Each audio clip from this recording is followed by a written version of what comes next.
I mean, the most fascinating aspect of it seemed to me from the interview, was when Incognito claimed that Martin sent him a friendly text 4 days after he had left the Dolphins. Let's watch that clip from the interview. He texted me and said, I don't blame you guys. I blame some stuff in the locker room. I blame the culture. I blame what was going on around me.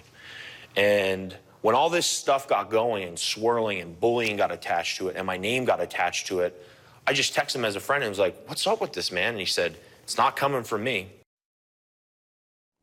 See, that struck me as extraordinary. If that is true, that slightly, to me, kiboshes the theory that this was just rampant bullying from Richie Incognito to Jonathan Martin. Now, having said that, Incognito there was also has one admitted he before went too that. far.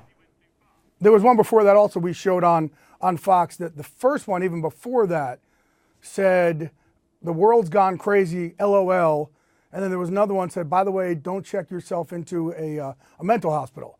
And, you know, again, this was after it had happened. And again, that's the problem. The problem, as a journalist, my job is to try to find out the facts. You want to try to find out what really happened, not what everybody close to Richie is saying, and not what everybody close to Jonathan is saying. We want to find out what's really gone on in there. From everything that you know about other locker rooms in the NFL up and down the country, does any of this strike you as particularly unusual? It may be offensive to the outside world, but these guys are big, trained, powerful athletes designed to want to kill the opposition, metaphorically. Is it really that surprising that they whip themselves up in this way and have such extremely competitive banter, if you like?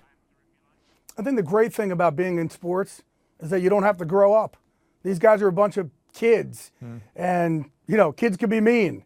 And when they get older, they're still kids. And that, you know, it's interesting. Tony Gonzalez, I'm sure you know Tony Gonzalez.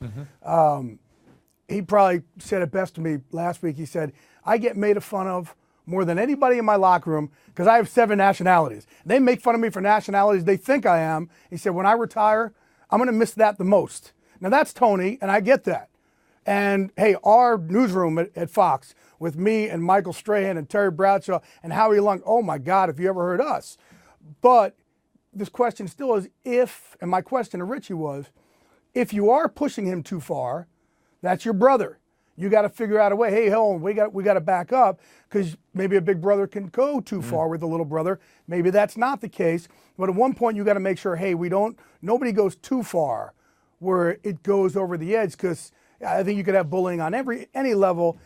You know, it's a hot button topic, Piers. Anybody says bullying, you know, it's hard to defend because people start acting like somebody condones bullying. We certainly don't. But you're right, in locker rooms, nothing is off limits. They go after each other for everything.